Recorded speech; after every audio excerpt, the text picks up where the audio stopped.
Good evening, ladies and gentlemen, and welcome to Shawnee High School, this Lampe District television broadcast of the South Jersey Regional Group 4 State Semifinals game. Today's matchup features the Hamilton Blue Devils at the number 2 ranked Shawnee Renegades. I'm Nick Proto alongside Scott Glossner. Now, Scott, what do the Renegades have to do here at home to go and play for their second straight state championship? Well, the Renegades have to just run their offense the way they have all year. They're a very explosive offensive team. They've got the crowd behind them. They're looking to go back-to-back, Nick. And I got to tell you, I'm going to go out on a limb again tonight and say the Renegades go to the finals after this game. We got a cold one here tonight. Let's see how it affects the play on the field. We'll be right back with the start of the game after these messages. It opens something up, and now we go up-tempo Give for to the Parola. Renegades. Parola gets out wide, corner, and Jake Parola gets in for the touchdown. So Shawnee strikes first in this semifinal game with a 7-yard run from Jake Parola. He's done it all year long, and he does it again here when it really counts for Shawnee. Good job on the outside there by the right. Shawnee has that 7-3 lead after the touchdown from Parola, and they're threatening again here inside the 30.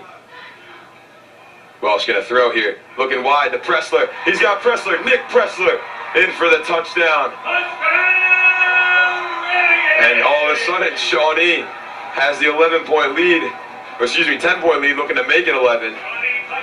So now if you're Hamilton, field goals aren't going to cut it all game if your defense is letting Shawnee score touchdowns here.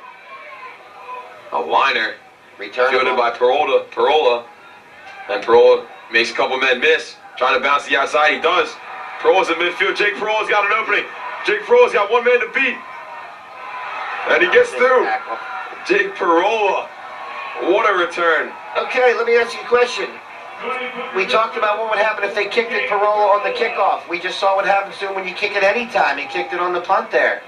And he broke a couple tackles and made something happen. Maybe you're better off giving it to him. Maybe there is no thing to do. Parola had huge shoes to fill this year, as I mentioned before. Anthony DiOrio, the state championship MVP last year, was a huge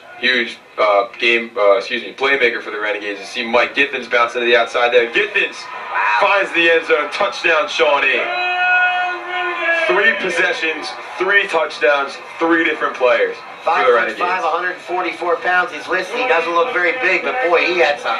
When he got to the corner, what a quick burst by Githens right through what wasn't a huge hole, and they weren't stopping him. Some good blocking, though, there. As you mentioned before, the Shawnee receivers with that blocking. And Githens gets in. The kicker, he does all the kickoffs, and he finds his way into the end zone. Those good third downs if you're an offense. It's third manageable, they refer to it as. Send the man in motion. Triboletti rolls out. He got pressure. Dave Smith applies the pressure, and Smith, as we talked about those fundamentals, Dave Smith, he got the quarterback, and he did not let him go. A great play by Dave Smith coming off the corner. Nice weak side linebacker blitz there, dialed up by the Shawnee defensive coordinator.